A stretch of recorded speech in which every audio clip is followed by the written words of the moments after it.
Hi everyone, welcome to our UJV Africa webinar, starting South Africa Strategic Entry Point to Luxury Safari. I'm very excited to present Gail Lehman and Geraldine White with me today, who will be leading us through this presentation. Um, we're gonna give everyone a couple more minutes to join, but we would love to see where you guys are joining from, if you can hear us and see us clearly, and also if you have visited this amazing destination, we would love to hear from you.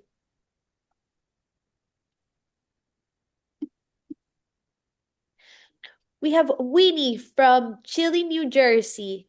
Hi, Winnie, welcome.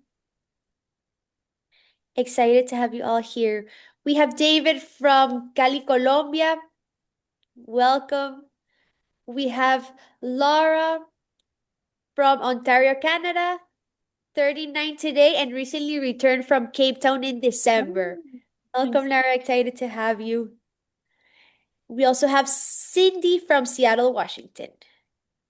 Libby from Denver. Welcome, guys.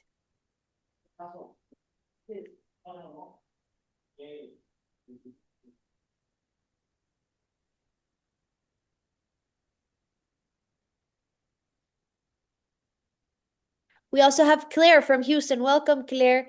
And Alisa from Montreal. And we have Stacy from Philadelphia. Welcome, everyone.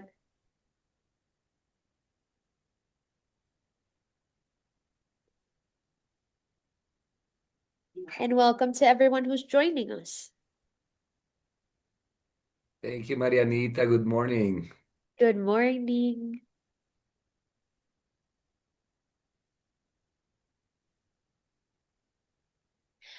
We have Anastasius from Chicago who spent 3 months in Cape Town. We have a Wow. fun Great. crowd. Yeah, great. Awesome. Awesome, guys. Welcome. Without further ado, I will leave the presentation to Gail Lehman, Head of Africa, who will start us in this South African journey. The first all Right. yours, Gail. Thank you. Thank you so much. Before I get going, I'd like to just introduce Jerry, who will pick up the second half of this presentation. Jerry, if you'd like to just introduce yourself quick. Hi, everybody. I'm Geraldine. My nickname's Jerry. If you're mad at me, call me Geraldine. I'm an expat South African. I've been living in the US for 20 years, and helping people travel to Africa is a passion of mine. And South Africa in particular is one of my strengths. I've lived in Cape Town on and off for many years. So if you need the insider scoop on Cape Town, you know where to find me. South Africa is a great destination, and I'm really pleased that you're all here today. And thank you for joining us.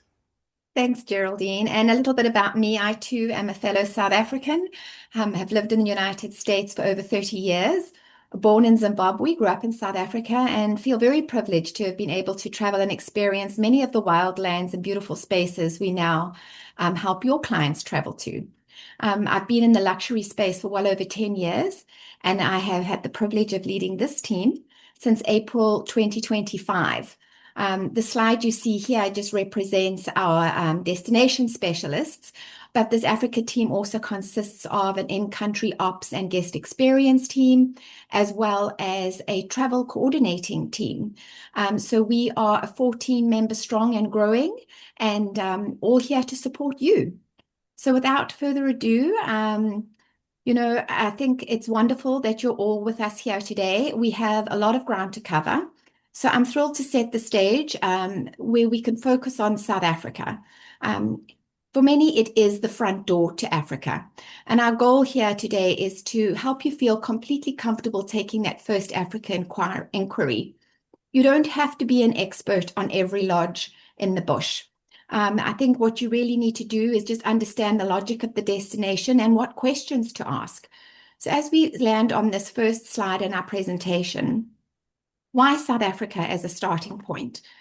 Planning a safari can sometimes feel a lot like a puzzle with a lot of moving parts.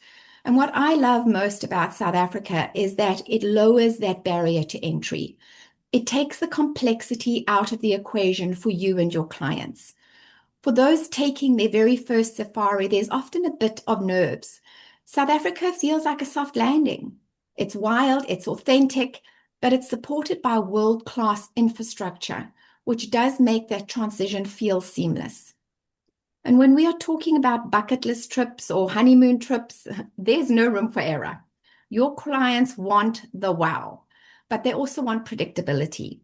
And here you get that once-in-a-lifetime magic backed by incredible reliability. And it's also one of my top recommendations for multi-gen families.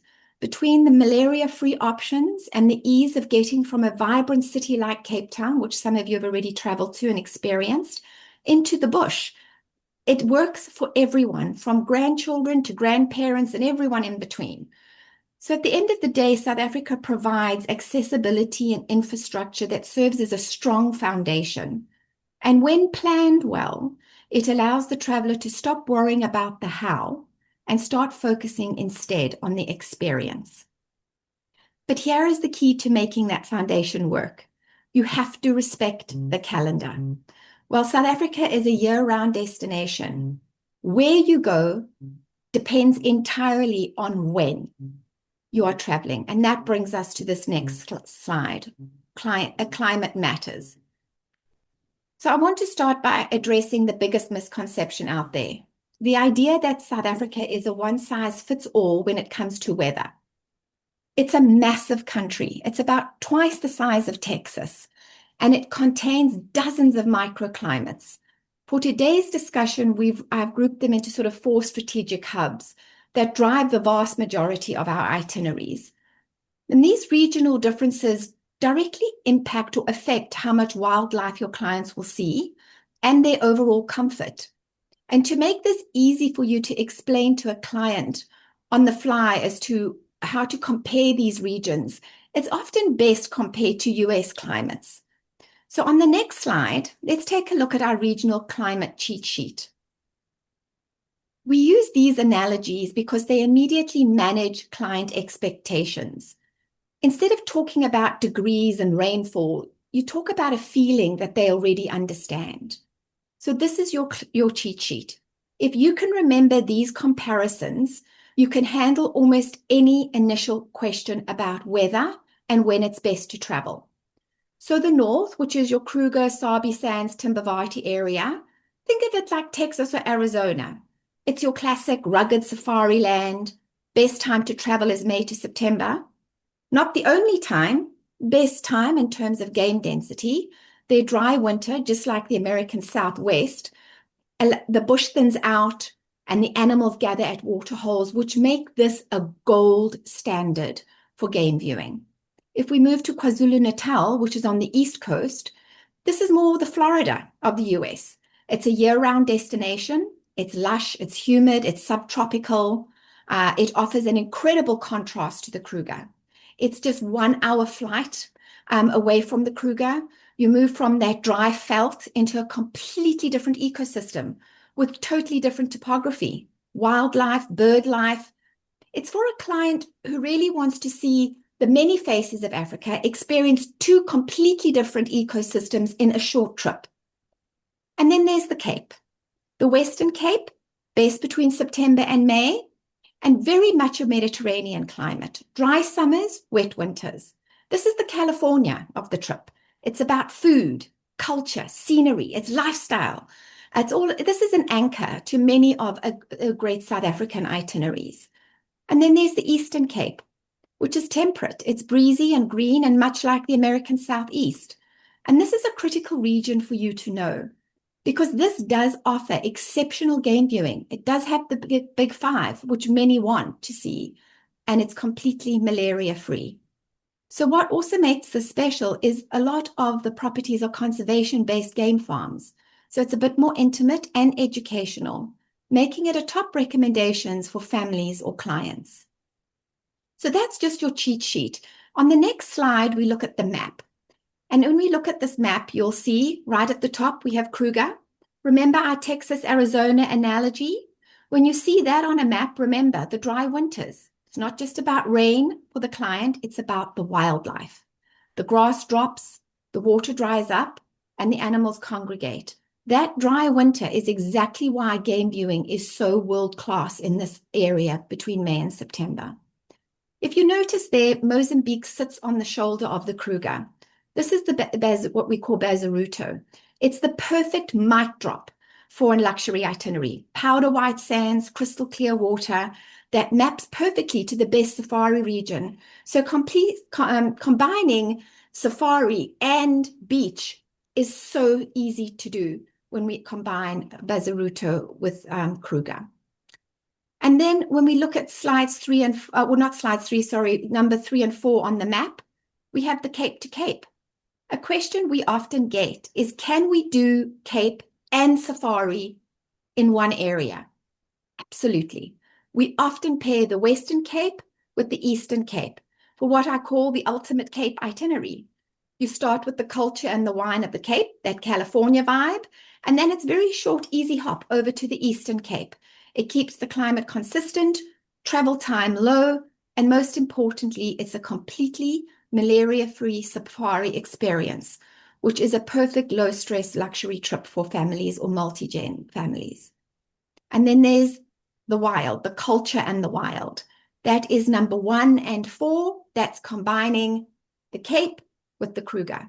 If your client wants big drama safari, we pair the Western Cape with the Kruger. This is your lifestyle and culture complementing the raw wilderness. You get that world-class dining of the Cape, and then you fly north to get the big 5. It's the quintessential South African experience, the best of both worlds. And now if you're wanting an itinerary that combines really diverse ecosystems, you could look at combining 4 and 2, the Cape and KwaZulu-Natal. You can go here from the lush subtropical Florida ecosystem with its unique Zulu history and bird life, and contrast that with the Mediterranean and crisp air of the winelands and the culture of Cape Town. It showcases Africa is not just one thing. It's a collective or a collection of vastly different and beautiful landscapes. So as you can see from this little discussion, this is all about matching the right where with the right when. And it's important to understand that these regional differences don't just dictate what to pack. They directly affect the quality of the wildlife viewing. As we look at the next few slides, you'll see how we use this logic to decide when to book.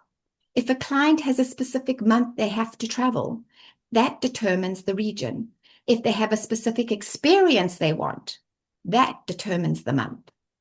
So on slide 7 here, we move into why South Africa works. Simply, it removes friction. Friction causes hesitation. South Africa eliminates that. But how? First, the infrastructure is exceptional. We're talking about world-class airports and a regional flight network that works like a well-oiled machine. It's the difference between a grueling day of travel and a seamless 90-minute connection, when you understand the logistics, that is. And let's be honest about our clients. Most of them want wild, but they also want air conditioning, high-speed Wi-Fi, and a familiar level of luxury. South Africa's modern lodge infrastructure ensures that they never feel like they are roughing it unless they specifically want to, and then we can certainly arrange that. And then there's that wildlife guarantee. South Africa has incredible, reliable game density. When you send a client to the Kruger or the Eastern Cape, the frequency of the big 5 sightings is among the highest on the continent. That reliability is what delivers the magic and makes you look like the hero when they come home with those perfect wildlife pics. As I mentioned earlier, it's a broad experience. Because it's so easy to move around, a single 10-day trip can include a world-class city, a historic wine region, and premier safari. And it's that variety that keeps clients coming back, not only to Africa, which we call sticky, but also to you to plan their next trip. So now that you have the where and the when down, you need the how. And that is where the real magic happens, the lodges, the hidden gems, the actual logistics. And for that, I'm going to hand over to a true Africa specialist, Jerry, to show you how she helps bring these regions to life for you and your clients. Hi, everybody. So one of the things that I love about South Africa as a holiday destination touches a little bit on what Gail has talked about, is that you can enjoy a complete holiday. It doesn't just have to be about safari. It's also a great way of managing the budget. Cape Town has city hotels, which are a lot more affordable than safari lodges. And when you combine the two, you can extend the length of time that your clients are on vacation. And that is important for people. They're traveling a long way and they want to have a good 10-day, 14-day vacation. And by pairing safari with Cape Town or the Eastern Cape, you really are able to manage the budget. Safari is an amazing experience, but it is quite an exhausting experience. You're up early every morning and you're going to bed late at night. And so it's quite nice to combine that with a stay in Cape Town. What we love about Cape Town is there is so much fun stuff to do, between going to see the penguins at Boulders Beach to going to the top of Table Mountain, where you basically see the end of the world. It's an incredible experience. It is humbling. You stand on that mountain and you see the edge of the peninsula, and you just really feel like this is a special place to be. Now, one thing about Cape Town that we all love, and those who've been to Cape Town will agree with me, the food is out of this world. Your clients are going to have the most amazing food you can imagine. We have world-class restaurants, including La Colombe. This is one of the top 100 restaurants in the world. And we have a couple of other restaurants that are in the top 100 in the world. One of them is Jan, one of them is Finn, and one of them is La Colombe.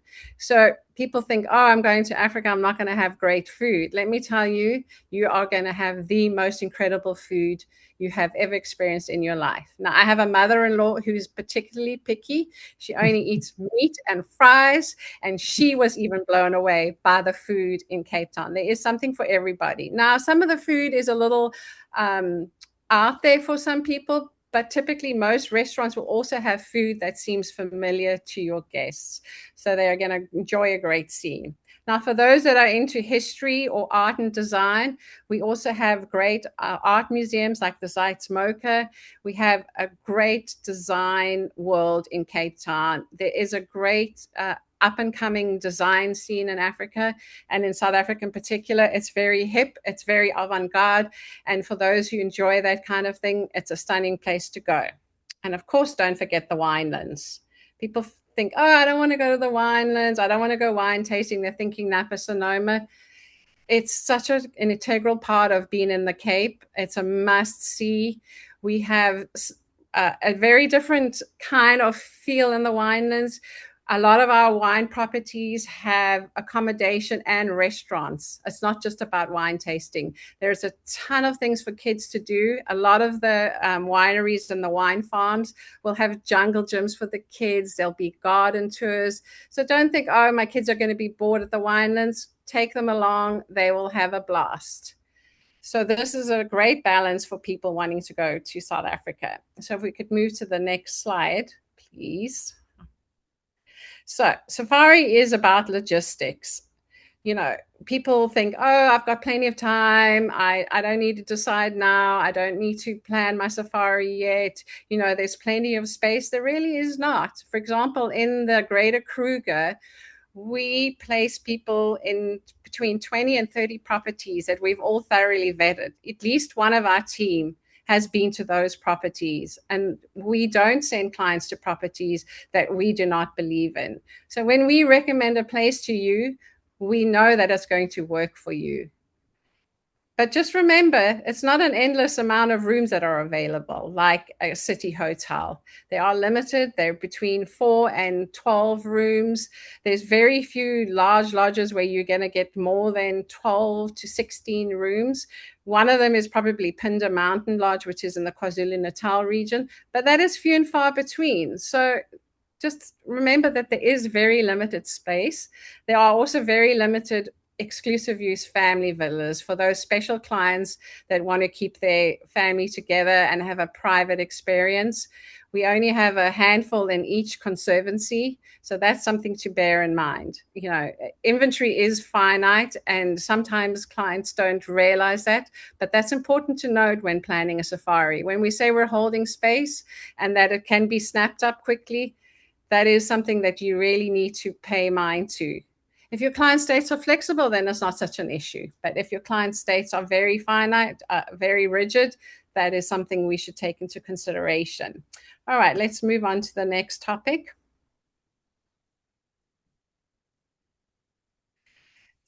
Apologies if I speak too fast. South Africans are notorious for speaking fast. I'm going to try and remember to slow down. So flights can be an issue.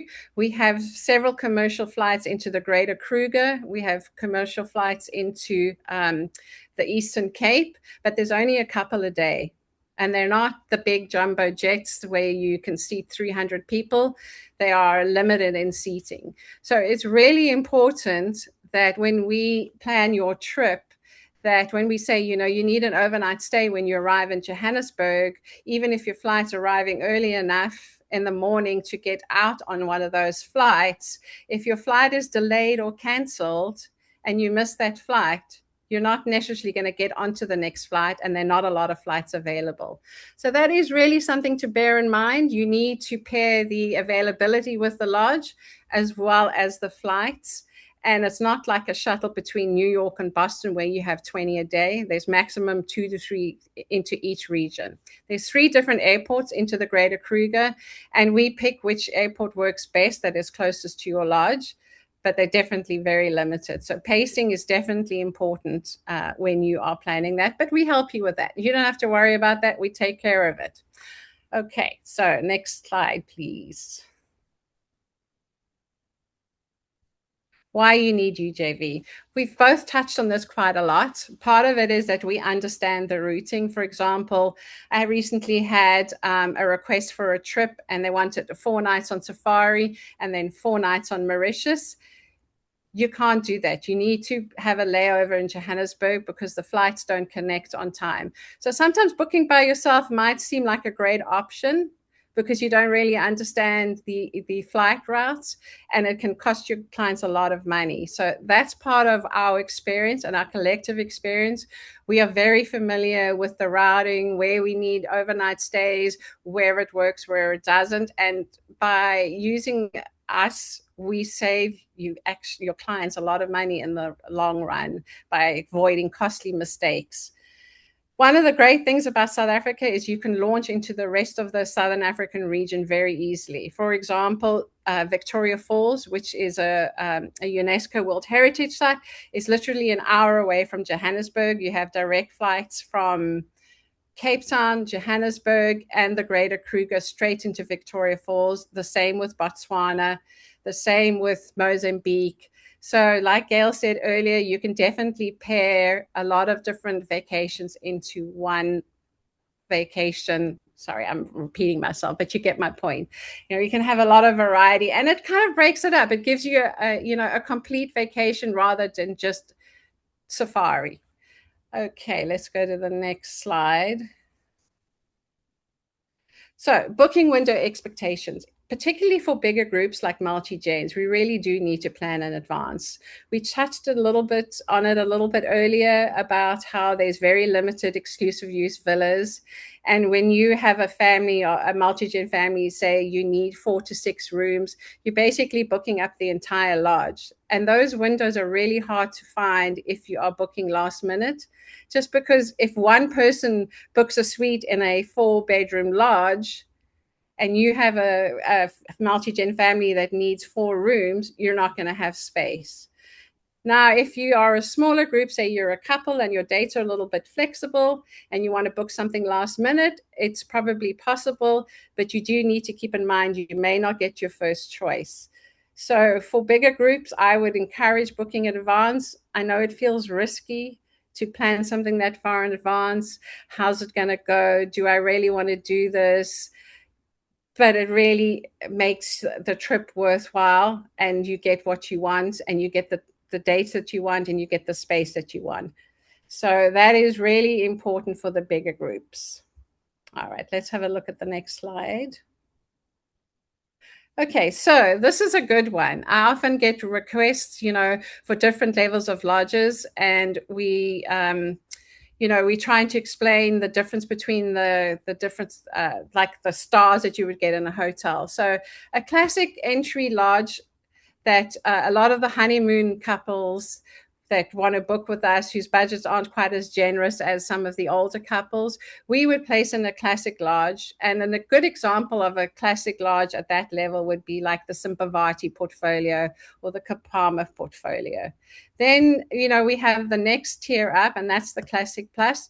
Now you're talking about more amenities. Your bedrooms are a little bigger. The decor is a little more refined. The service is a little bit better, but it does come with a slightly higher price tag. Then you go into your premier level of lodges, and now you're really going to a level where, you might have a butler, the dining is more gourmet, the trackers are more experienced. The whole experience is really 5-star plus as opposed to 5-star. I'm going to let Gail chime in here in a second because she also has a lot of experience in that. But some of the lodges in the Premier Plus, and this brand name might be familiar to you, are the Zingitas of the world. Now that takes it a whole nother level, the Zingitas of the world.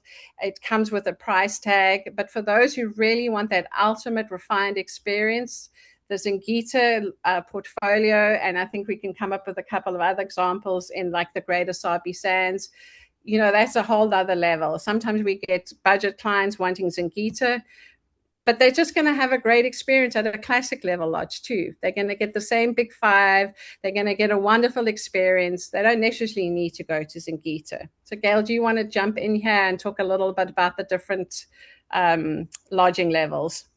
Yeah, and I think that is key, is that classic doesn't mean they're going to have not as one great experience as a Premier Plus. Really, the differences here are in the amenities very often. Those Premier Plus will have a private plunge pool, may have a brass bathtub. The rooms, the tents themselves could be huge, 2,000 square feet. I mean, huge. There may just be a few tents on the property. The concession may have fewer vehicles. You may not see other vehicles while you're out. But that classic entry level, we work in the luxury market. So classic is probably what we would look at if you're thinking about stars, about a 4-star property. And it probably means that there's just more tents or cabins or whatever, rondavels on the property. It might mean it's a busier concession and that you might see more vehicles. But the quality of the guiding, the destination itself, the game viewing, all of that is still exceptional. And that is really important to us, that the guides, the environment that we place our guests in are all top notch. We'll never compromise on any of those. So it really does come down to a Singita versus a Mala Mala. I have guests who have been to both, love Mala Mala because the game density is out of this world, and the staff are fantastic. But there are those who prefer the exclusivity of Singita. So it really is up to the guest and their budget. We're talking about a classic entry level of around $1,000 per person per night. We're talking about premier access, $4,000 up per person per night. So we can still deliver a luxury experience for those on a smaller budget. And I think that's key here. Yeah, very important. What clients and travel agents need to understand is no matter where you are staying in the Greater Kruger or the Eastern Cape or Madikwe, you're going to get the same wildlife experience. All the private conservancies in the Greater Kruger, there are no fences between the lodges. The animals are free to roam, and you're going to see an incredible variety of wildlife. You're not going to miss out on wildlife by staying at a classic versus a Zingita. Another thing to note about South Africa that's quite special in particular is that you are in a private conservancy. It works a little differently to East Africa. There are a maximum of 2 to 3 vehicles allowed at a sighting. You don't get some of the heavy traffic you sometimes see at the Serengeti, the migration, or in some of the national parks in East Africa. And this is actually quite a special thing for guests. They love that. The other thing you're allowed to do in South Africa is off-road. And that is such a thrilling experience for guests. There's nothing like crashing over the bushes to track a lion that you've seen, and the tracker's looking for seen the footprints. The trackers are incredible. They can tell how fresh that paw print is, and they will track that lion, and they will go drive into the thickets to find that lion. And that is such a fun part of safari. Our guests all love that. I still love that. I don't get tired of that. The other fun thing about going on safari in South Africa is that night drives are included regularly. And that is something special. What happens is you go out late in the afternoon, and the tracker and the driver have a flashlight, and you pick up the lights. And that is a thrilling experience. You're out there in the dark picking up eyes, and you don't know what they are. And it's a really fun experience for guests. They really love that.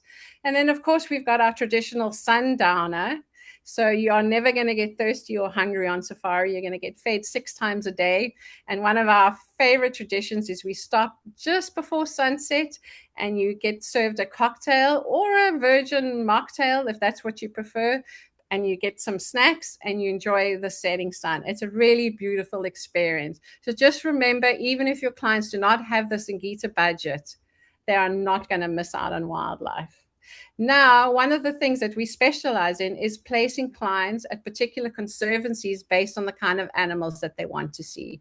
For example, if you want to see leopard, you want to go to Mala Mala. Mala Mala and that area and the lodges close to Mala Mala have some of the best leopard sightings in the world. If you want to see cheetah, you want to go to more open plains like Phinda in KwaZulu-Natal.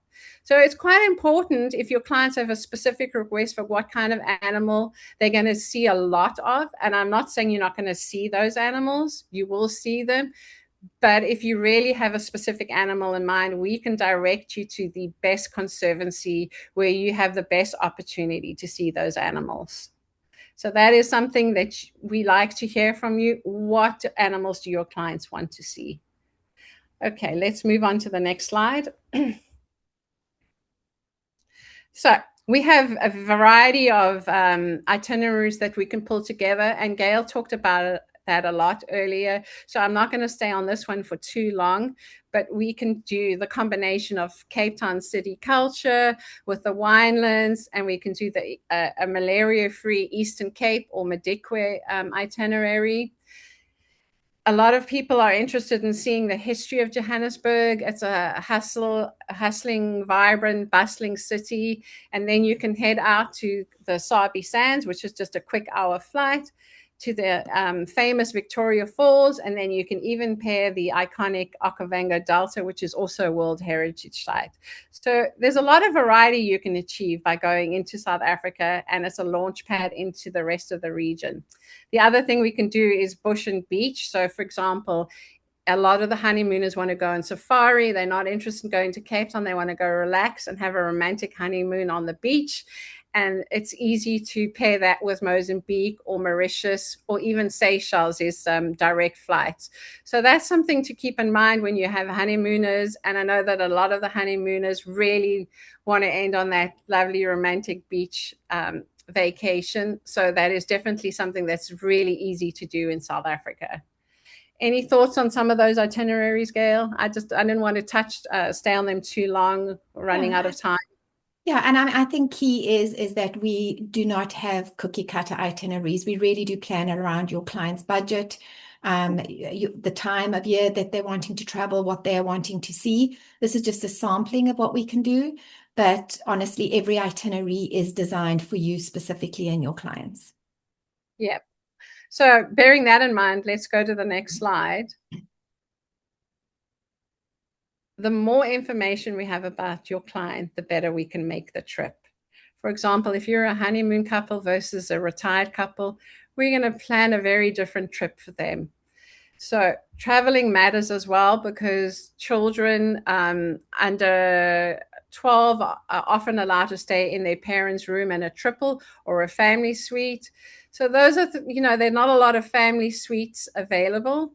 So that's something to bear in mind with families. I encourage families to start planning further in advance than couples, just because in every lodge that we place our clients in, there are not a lot of family suites, and I know families are more comfortable having their kids in the same 2-bedroom or triple suite than having them in a separate suite.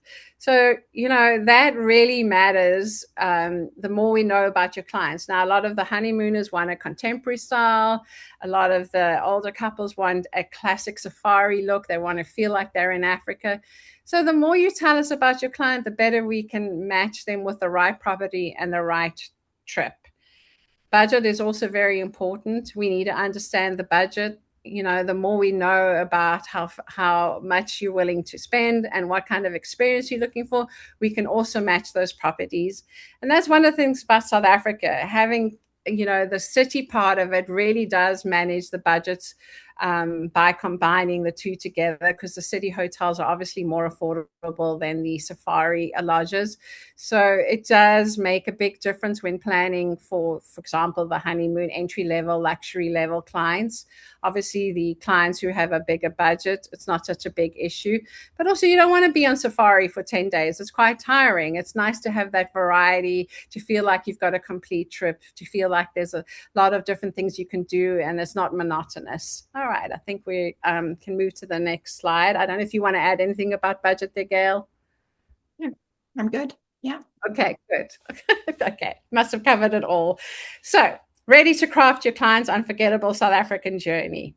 Let's hear all your questions. I'm sure you have a few. Thank you so much, Geraldine. Yes, we have a couple of questions and requests. The first one from Winnie, if we could please share the list of restaurants in Cape Town.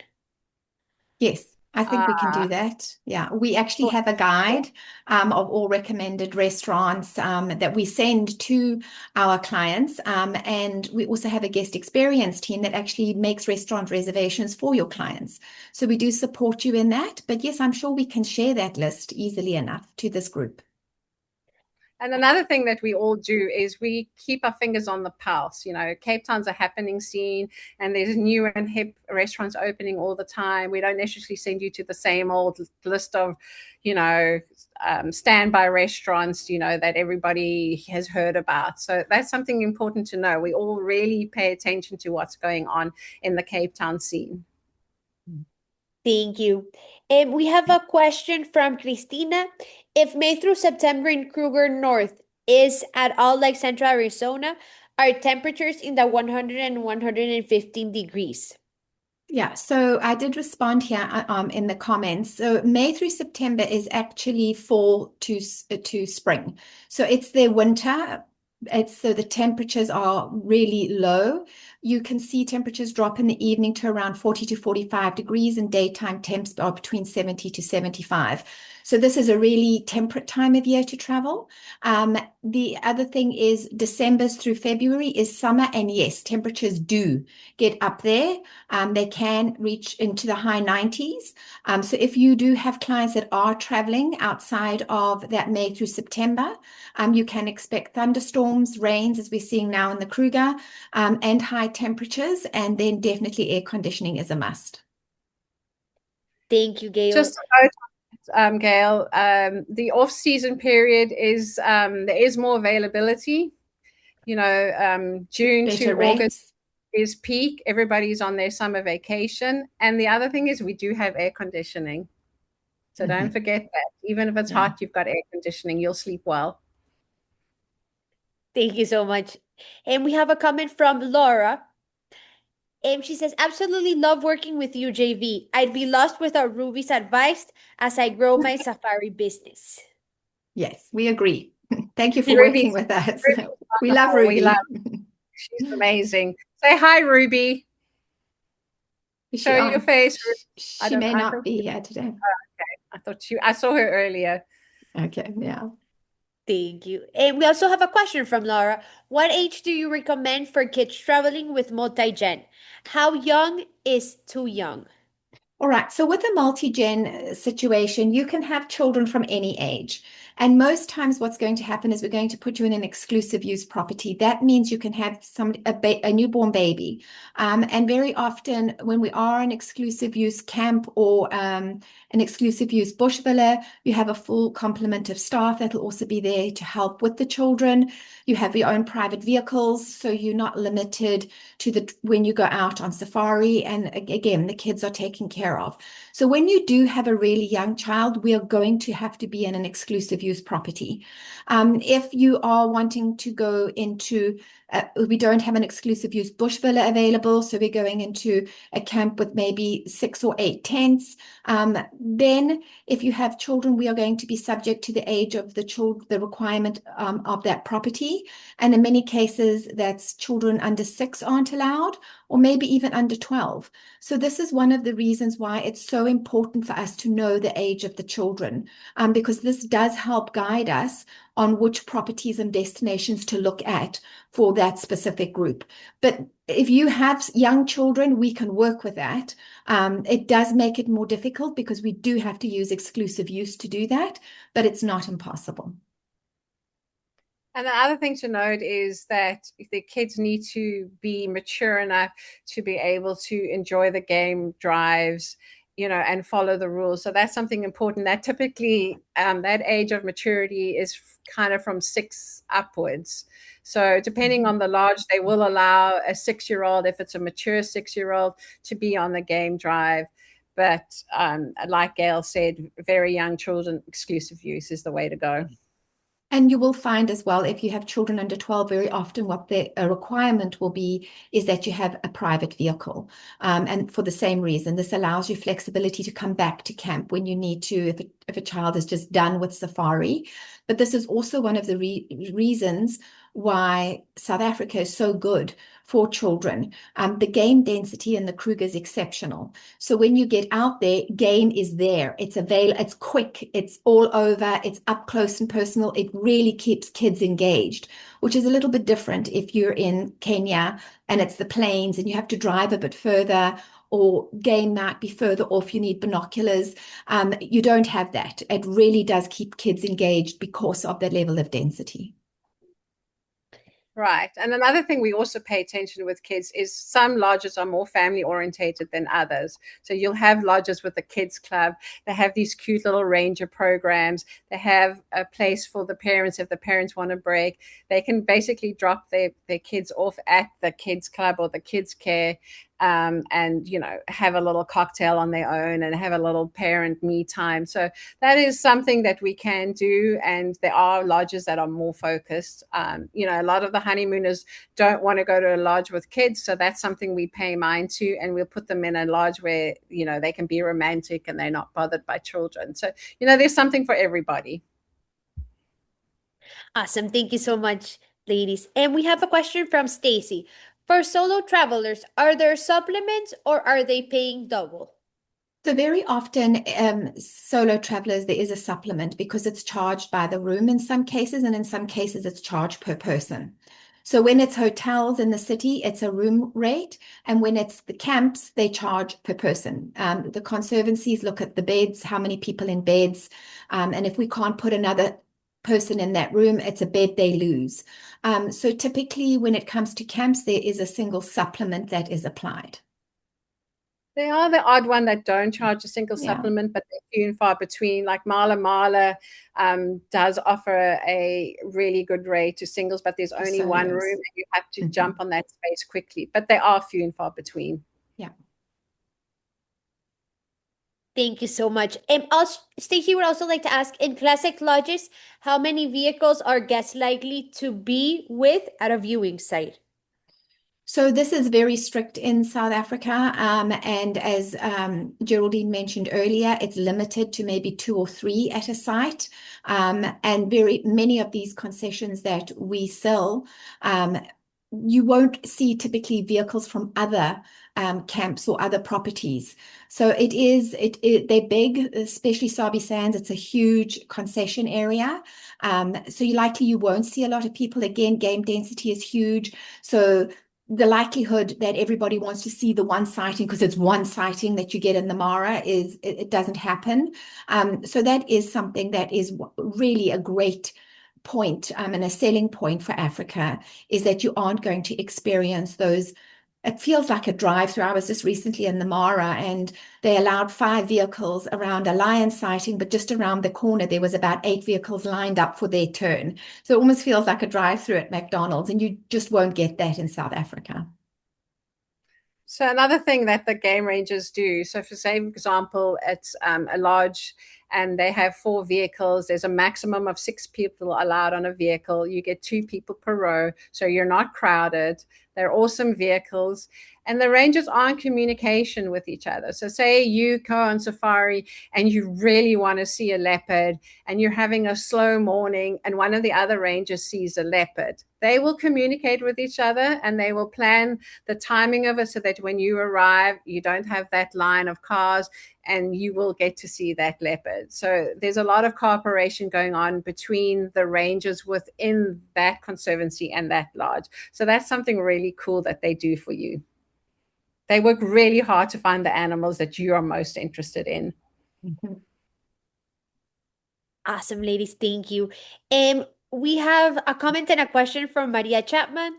Love UJV. My first Africa honeymoon is departing this April. Shout out to Brittany and Gina.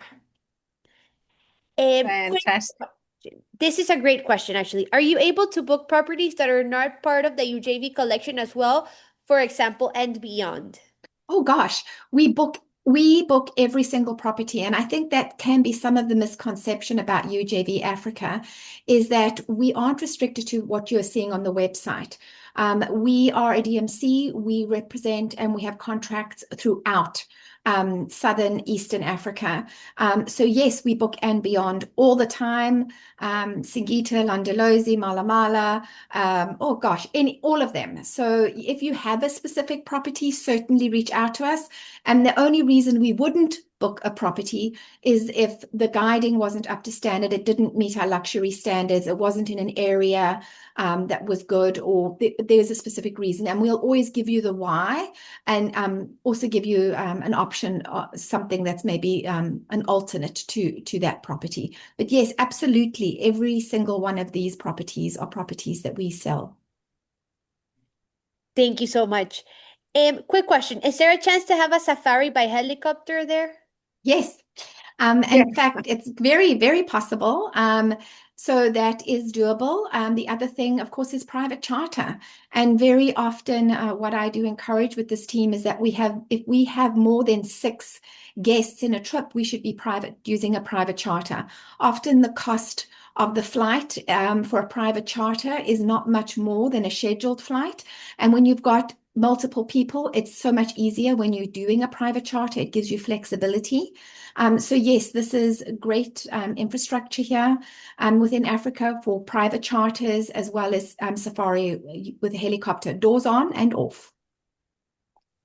Thank you so much. We have another question from Aaron. Where does and beyond fall on the classic to premier lodge spectrum? So it does across the spectrum, really. We can go all the way up to premier properties with and beyond. And we do have some of the more classic properties. Even within their Pinda collection up in KwaZulu-Natal, they have several properties within Pinda that would fall between those different ranges, from a classic through to premier. Geraldine loves Pinda, so she can maybe share a little bit more about the properties up there, the and beyond collection, and which ones you feel sort of suit the classic versus the premier just in Pinda. Yeah, for sure. I've been to every lodge there is in Pinda. One of the reasons I like it, it is close to the border of Mozambique, where I like going diving, and it's malaria free. So when I lived in South Africa and I had little kids and I didn't want to deal with malaria or taking malaria prophylactics, I would go to Pinda a lot. So, for example, Mountain Lodge would be on the classic spectrum. Then Homestead would be on the exclusive Premier spectrum. And in between, Forest Lodge would be like Premier Plus. I forget all the names of Classic the Plus. Yeah. Classic Plus. Mm-hmm. Then Rock Lodge, and what was the other one? I forget. Flay. They're a little more elevated than Forest Lodge. So you get Pinda Mountain, Pinda Forest, Rock and Flay, and then Homestead. Now, Yeah. when it comes to the Sabi Sands, Tengile is their flagship in South Africa. You also have Ngala Tented and Ngala Safari Lodge. Tented is a step above the Safari Lodge, but Tengile is their flagship just because they have that elevated experience, the elevated design. You get a butler. I'll never forget the first time I went to Tengile. I had this wonderful butler helping us, and his favorite expression was "ooh la la." He was the most charming, and that's another thing that we haven't mentioned. The large staff are so warm and friendly. You feel like you are making friends when you're there. It's just such a wonderful experience.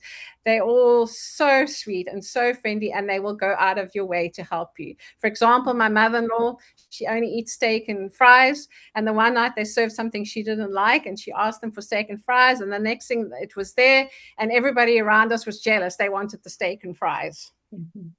And I think that is key. Many people go on safari expecting they're going to see animals, but what they don't expect is the people. And I cannot tell you how many times I've had people reach out and say, can we just take our guide home with us? The kids don't want to leave him behind. They really fall in love with the staff. They are really special. Thank you so much. We have another question from Paula. Could you give us a price range for the luxury lodging levels approximately? So it does vary, and there's many reasons why it varies. But if you're talking about Premier and higher, Premier, you could probably start at around $2,000 per person and up. You can hit as high as $4,500 per person per night. So your Premier properties are priced high. Your classic, your entry level, I would say around $1,000, and I'm talking about peak season.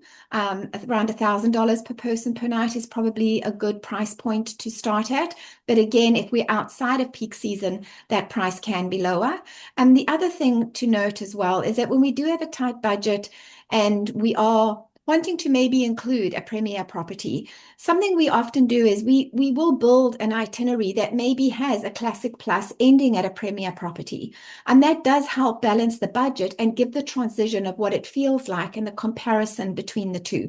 So there's that option. The other thing is maybe we put you in a property that has a sister property, maybe in a different destination, and we can take advantage of a stay 4, pay 3, or a stay 5, pay 3. So there are some ways for us to manage that budget.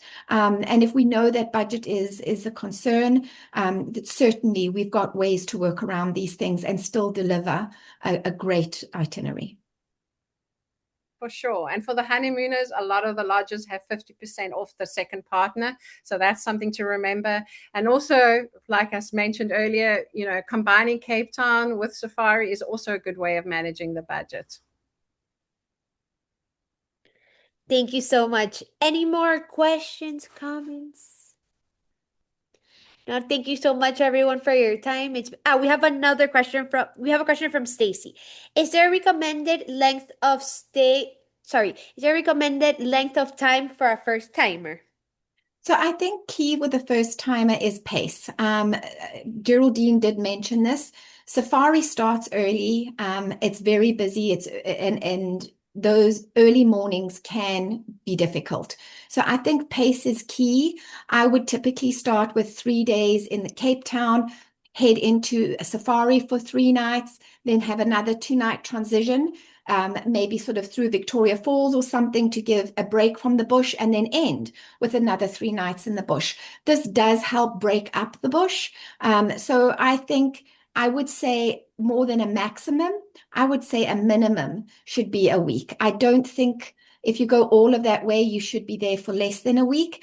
And I do like the idea of always combining two different bush destinations, two safari experiences, to really help give sort of a great contrast to different ecosystems, different topography, different animal sightings, different experiences, different lodge experiences, maybe tented versus under thatch. And I think that helps create a well-rounded trip. For sure. And one of the things I love about South Africa, people underestimate the jet lag and the length of the flight. And so by placing them in Cape Town first, they can ease into their trip, get over the jet lag, recover from the flight before they head out on safari where they're up early in the morning. So it's really a great combination to manage that. And it's a long way to go, for 4 or 5 nights. So if you can do 7 to 10 days, that's perfect. Mm-hmm. Thank you. We have a question from Maria Chapman. Can we have this presentation? Yes, Maria, we're going to be sending a follow-up email with the recording and the presentation as well. A question from Stacy. Does pricing include internal flights? Stacey, this is so important that when we book these trips that we manage all of the arrangements, including internal flights, meet and greet on arrival, transfers. And the reason for this is when we manage the entire itinerary, if something goes pear-shaped, we can handle it. Our team on the ground, if there's a flight cancellation, we can immediately step in real time to fix that, to book the next flight. You aren't getting that 2 a.m. call. So yes, we always include pricing for flights, transfers, VIP meet and greet on arrival, as well as tours and activities on a private guided basis within Cape Town. Gail, won't you just explain? A lot of agents don't know what VIP meet and greet is. Okay. And So how special it is. Yeah, so VIP meet and greet is a true value add. When you arrive in country, for some of these is a first time in safari, or it's Africa, it's scary.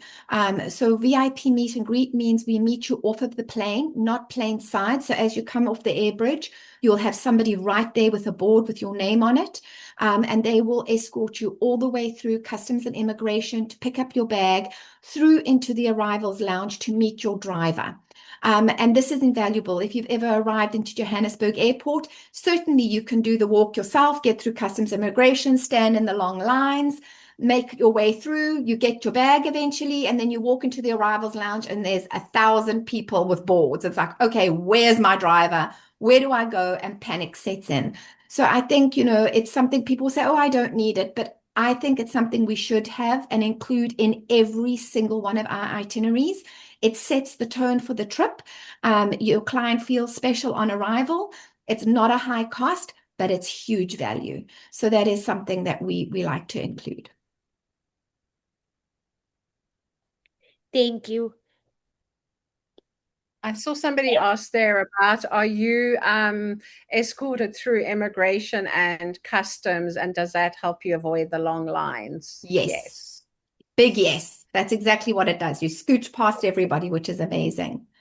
And the lines can be long, especially if there are multiple planes landing at the same time. So that is awesome. Yeah, it is. And then somebody here wrote, would you count on Zim Falls as a break? So when I say Zim Falls, it's a break from safari. So when you transit through Victoria Falls, whether on the Zimbabwe side or the Zambia side through Livingstone, it's an opportunity to really enjoy being out on the Zambezi sunset cruises. There are some game viewing opportunities, but it's about the Victoria Falls culture. It allows you to have later mornings and just do some, if you've got youngsters as well, there's a lot of activities for them to enjoy. So it's a great change in pace from safari and then to head back into safari. So it's a nice transition point and is again a great change in pace, and it's as busy as you want it to be. Some people just want to relax at the property they're at, and if that's what they want, it'll also guide us in which property to put them in. So yes, it is an opportunity to rest or get into some of those adventure activities. Yeah, for sure. That river cruising is gorgeous. You see a lot of the herds. You see a lot of elephant. You see a lot of hippo. You see a lot of buffalo. And you're relaxing on a cruise, sipping sundowners. What could be better than that? Watching the sunset over the falls. It's gorgeous. Love it. We have a question from Alisa. They take care of everything. UJV offers amazing service from A to C, seamless. Thank you so much. Amazing.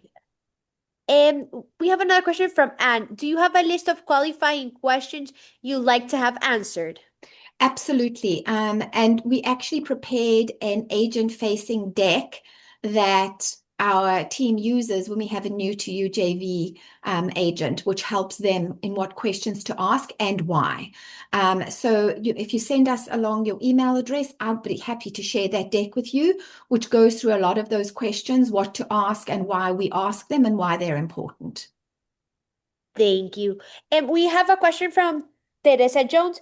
Can you tell us a bit about the booking process? Example, how far in advance are you able to hop on client calls at the beginning of the process?